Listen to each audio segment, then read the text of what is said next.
Kota medical college में भर्ती 4 प्रसूताओं की हालत में सुधार हो रहा है। 2 को वार्ड में शिफ्ट कर दिया गया है। जयपुर से जांच कमेटी कोटा पहुंची है। कोटा मेडिकल कॉलेज अस्पताल में प्रसूता पिंकी महावर की मौत की वजह सामने आ गई है। मेडिकल कॉलेज के प्राचार्य डॉक्टर नीलेश जैन ने कहा है कि पिंकी महावर की मौत हाई रिस्क प्रेगनेंसी की वजह से हुई है। उन्होंने बताया कि पिंकी महावर को हाई रिस्क प्रेगनेंसी थी। सिजेरियन के बाद उसकी तबीयत बिगड़ गई। उसे सुपर स्पेशलिटी ब्लॉक में शिफ्ट किया गया था, जहां पर उसने इलाज के दौरान दम तोड़ दिया। इस महिला की मौत किडनी फेलियर की किसी लक्षण से नहीं हुई है। पिंकी महावर को जेके लोन से किया गया था शिफ्ट। कोटा मेडिकल कॉलेज में 2 प्रसूताओं की पहले भी हो चुकी है मौत। रविवार रात जेके लोन अस्पताल से मेडिकल कॉलेज अस्पताल आई पिंकी महावर की भी मौत हो गई। प्रिंसिपल ने पिंकी महावर की मौत को पहले 2 प्रसूताओं की हुई से अलग बताया है। मेडिकल कॉलेज के प्रिंसिपल नीलेश जैन ने बताया है कि 6 प्रसूताओं को दिक्कत हुई थी, जिनमें किडनी फेलियर के लक्षण थे। पायल की पहले ही मौत हो गई थी। ज्योति की उपचार के दौरान मौत हो गई थी। दोनों में किडनी फेलियर के लक्षण थे। इसके अलावा अस्पताल में भर्ती रागिनी, सुशीला, चंद्रकला और धनी का इलाज चल रहा है। धनी सीरियस है। सुशील और चंद्रकला को वार्ड में शिफ्ट कर दिया गया है। उनकी स्थिति सामान्य है। धनी को आईसीयू में रखा गया था। वे वेंटिलेटर सपोर्ट पर है। उसका यूरिन पास नहीं हो रहा है, लेकिन डायलिसिस के जरिए मेंटेन किया जा रहा है। रागिनी की भी यही स्थिति है। ठीक नहीं सर, अभी मतलब कुल आप कितने मरीज अब तक इससे इन्फेक्टेड मान रहे हैं टोटल आपके अनुसार? मैं आपको पूरी तरह से बताऊं तो 4 और 5 तारीख जो एनएमसीएच में ये रहा, उसमें कुल 12 प्रोसीजर हुए थे, जिसमें 10 सीजेरियन थे। 10 सीजेरियन में से 6 सीजेरियन सीरियस हुए थे। 6 सीजेरियन में से 1 सीजेरियन जो था पायल करके, उसकी मृत्यु बहुत जल्द हो गई थी। वो एनएमसीएच में ही थी।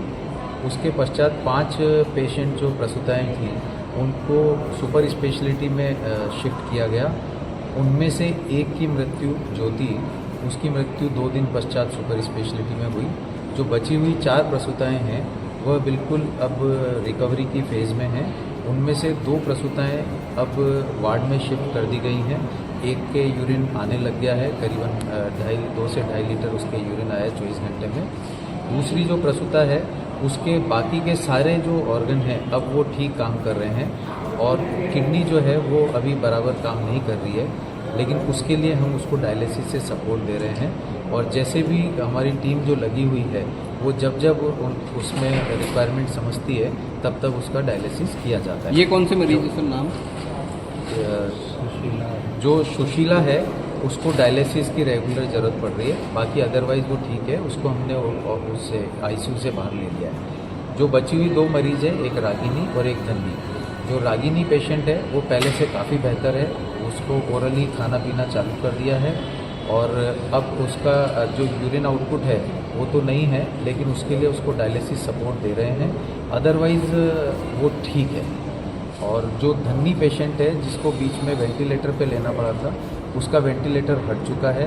कल तक वो एनआईवी पे थी, अभी उसका एनआईवी भी हटा दिया है। अभी वो सिर्फ ऑक्सीजन मास्क पर है, और उसमें भी तेज़ी से रिकवरी हो रही है। यद्यपि उसके यूरिन आउटपुट नहीं है, तथापि इसके बाद भी उसका डायलिसिस से मैनेज करके, और वो बिल्कुल स्टेबल आज की तारीख में है, लेकिन अभी हम उसको खतरे से बाहर नहीं कह सकते। सर, ये जो जेके लोन से पेशेंट आपके यहाँ पे आ रहे हैं, उस वार्ड में उनको भर्ती किया जा रहा है, तो क्या माने सर, ये बिल्कुल अलग केस है या ये इसी से जोड़ के देखें सबको? देखिए, जेके लोन में कुल हम देखें कि 8-9 तारीख और तक करीबन 53 एडमिशन हुए थे, और एग्जैक्ट फिगर मेरे को देखना पड़ेगा। तकरीबन उसमें से 13-14 सीजेरियन हुए थे, या 26 के आसपास, मेरे को एग्जैक्ट फिगर नहीं मालूम। उनमें से 5 सीजेरियन जो थे वो सीरियस हुए। 5 में से जो 2 सीजेरियन थे, उसमें पेशेंट हाई रिस्क थी। एक पेशेंट को कार्डियक प्रॉब्लम थी, जिसकी वजह से वो जेके लोन में ही एक्सपायर हुई। और जो दूसरी पेशेंट थी, जिसको कल यहाँ पर शिफ्ट किया गया, वो जैसा कि मैंने बताया वो हाई रिस्क प्रेगनेंसी थी, तो उसको जोड़ना उचित नहीं है। उसके अलावा 2 अन्य पेशेंट हैं जो कि सुपर स्पेशलिटी में शिफ्ट हुए, एक आरती और एक पिंकी। तो जो एक्सपायर हुई वो पिंकी महावर थी और ये दूसरी पिंकी है जो अभी हमारे पास में है।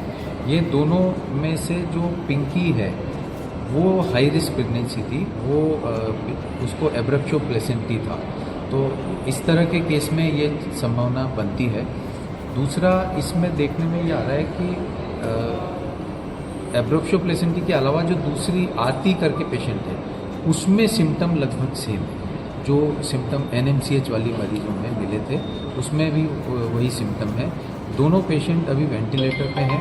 पिंकी का डायलिसिस हमने कर दिया है, जैसे टीम ने जैसा भी उचित समझा उस हिसाब से डायलिसिस किया है उसका। और आरती जो पेशेंट है वो प्रेशर सपोर्ट पे है। अभी टीम अगर निर्णय करेगी उसमें तो उसका डायलिसिस जब भी उनको रिक्वायरमेंट लगेगी वो करेगी। सर कोई कारण अभी तक मतलब आइडेंटिफाई हुआ हो या कुछ?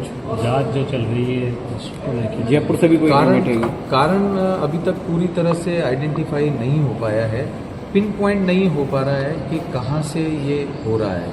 उसके लिए स्थानीय कमेटी भी लगी हुई है। जयपुर से जो टीम आई है वो भी उसकी जांच कर रही है। हमारा भरसक प्रयास ये है कि कारण हम ढूंढ लें जिससे कि आने वाले समय में ये न हो, उसका निराकरण किया जा सके। सर ऐसे केस पहले उदयपुर में भी आए थे, कोई आपको जानकारी में आया होगा कि वहाँ क्या था? उदयपुर में तो 3-4 केस ही आए थे। ऐसा इस तरह के केस जोधपुर में 2015 में आए थे, ऐसा हमारी जानकारी में लगा है। लेकिन उसमें मेरे को ये पूरी डिटेल नहीं पता है कि उसमें कारण क्या निकले। सर आज भी कोई टीम आई है क्या जयपुर से? आज टीम आ चुकी है, वो JK लोड में अभी देख रही है। ठीक है।